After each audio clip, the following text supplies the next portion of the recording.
Halo Tusmi People, bertemu kembali dengan saya Ulfah. Di video kali ini saya akan membahas dari kelanjutan buku yang sebelumnya telah saya singgung minggu lalu, yaitu mengenai human relation di lingkungan kerja. Nah, di bahasan kali ini saya akan lebih banyak membahas mengenai motivasi dari seseorang itu melakukan suatu pekerjaan. Dalam teori psikologi, motivasi ini berperan penting untuk mendorong seseorang dalam melakukan sesuatu. Mungkin Tusmi People sudah familiar dengan teori yang akan saya bahas, yaitu yang salah satunya adalah dari teori Maslow, piramida kebutuhan manusia. Jadi tingkat kebutuhan manusia yang paling dasar, yang paling utama itu adalah kebutuhan untuk memenuhi fisiologisnya terlebih dahulu, memenuhi kebutuhan akan dari rasa lapar maupun dari rasa haus. Ini adalah kebutuhan yang berkaitan dengan fisiologis. Nah, kemudian ketika rasa lapar dan rasa hausnya sudah terpenuhi, seseorang itu cenderung untuk menginginkan kebutuhan yang lebih tinggi, yaitu kebutuhan yang disebut sebagai kebutuhan akan rasa aman. Kebutuhan rasa aman ini tentunya juga bisa direpresentasikan dari status pekerjaan seseorang. Apakah perusahaan itu memberikan rasa aman terkait dengan masa depan pekerjanya ataupun terkait dengan status pekerjanya. Jadi ini lebih kepada keberlangsungan seseorang itu untuk bekerja. Nah, rasa aman ini juga meliputi dari beberapa hal seperti adanya tunjangan kesehatan, kemudian juga tempat tinggal yang memang membuat seseorang tersebut terlindungi dari situasi cuaca ataupun hal-hal yang mengancam dari keselamatan seorang pekerja. Nah, hal ini yang disebut dengan level kedua dari level kebutuhan manusia. Kemudian setelah rasa aman terpenuhi, kebutuhan ketiga adalah kebutuhan terkait sosial.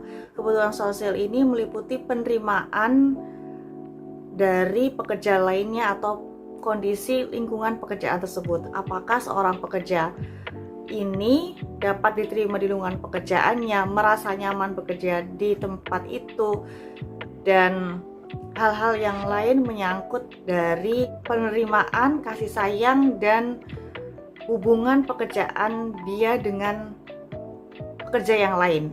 Kemudian setelah interaksi sosialnya ini terpenuhi, dia merasa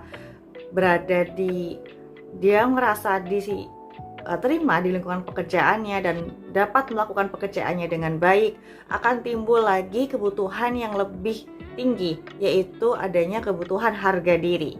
Kebutuhan harga diri ini meliputi dengan adanya penghargaan, kemudian juga ucapan terima kasih, prestasi pekerjaan, promosi jabatan. Itu adalah kebutuhan terkait dengan harga diri karyawan.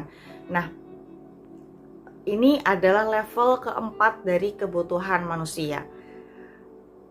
Seseorang mungkin bisa mencapai kebutuhannya sampai ketiga saja, yaitu sampai dia merasa nyaman berada di lingkungan pekerjaannya atau dia merasa diterima di lingkungan pekerjaannya, tetapi dia belum dapat merasakan adanya penghargaan terhadap harga dirinya dia sendiri terkait dengan hasil pekerjaan yang dilakukan atau di kebutuhan yang keempat.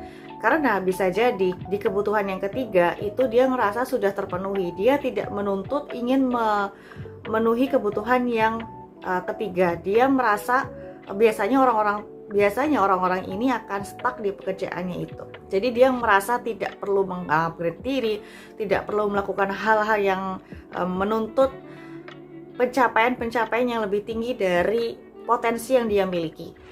Sehingga dia merasa kebutuhan fisiologis terpenuhi, dia memiliki penghasilan setiap bulan, kemudian dia ngerasa aman bekerja di tempat itu, dan dia juga merasa diterima dan dia ngerasa enjoy menjalankan aktivitas pekerjaannya. maka dia ngerasa sudah cukup untuk tetap stay di perusahaan tersebut dan dia tidak perlu mengejar kebutuhan-kebutuhan yang lain. Tetapi ada orang-orang yang merasa perlu melakukan hal yang lebih karena ada di kebutuhan keempat, di kebutuhan akan prestasi atau di harga diri, dan kebutuhan yang kelima yang paling tinggi yaitu adalah kebutuhan aktualisasi diri. Jadi kebutuhan akan harga diri ini menyangkut dengan yang tadi saya sebutkan mengenai prestasi pekerjaannya atau mengenai penunjukan penghargaan terhadap seseorang, maka hal yang lebih tinggi di kebutuhan yang kelima adalah aktualisasi diri adalah seseorang tersebut telah berhasil menyelesaikan pekerjaannya dengan baik. Jadi ketika penghargaannya dia dapat, kemudian dia merasa pekerjaannya ini telah memuaskan dia dan dapat mengaktualisasikan dia bahwa pekerjaannya ini adalah dapat merepresentasikan apa yang dia inginkan. Tuntutan-tuntutan dalam diri seseorang tersebut dapat terpenuhi dari dia bekerja di tempat itu. Maka skill yang dia miliki, prestasi yang dia miliki itu akan menimbulkan level tertinggi dari beraktualisasi diri. Jadi sebetulnya manfaat ketika kita mengetahui motif atau motivasi yang ada dari setiap pekerja ketika dia melakukan sesuatu, hal ini akan penting untuk mengeksplor, untuk menggali informasi di awal pada saat kita ingin menentukan kandidat, apakah dia adalah kandidat yang tepat ataukah yang bukan, apakah dia sesuai dengan culture perusahaan kita ataukah bukan. Ini akan sangat penting di awal untuk mengenali potensi yang ada di dalam diri seseorang. Jadi kita bisa menyampaikan, kita bisa menanyakan mengenai kebutuhannya, keinginannya, dan harapan-harapan yang ada pada orang tersebut. Semoga bermanfaat untuk para recruiter atau dari orang-orang talent acquisition yang berusaha untuk mendapatkan kandidat terbaik dari setiap kesempatan di sesi interview.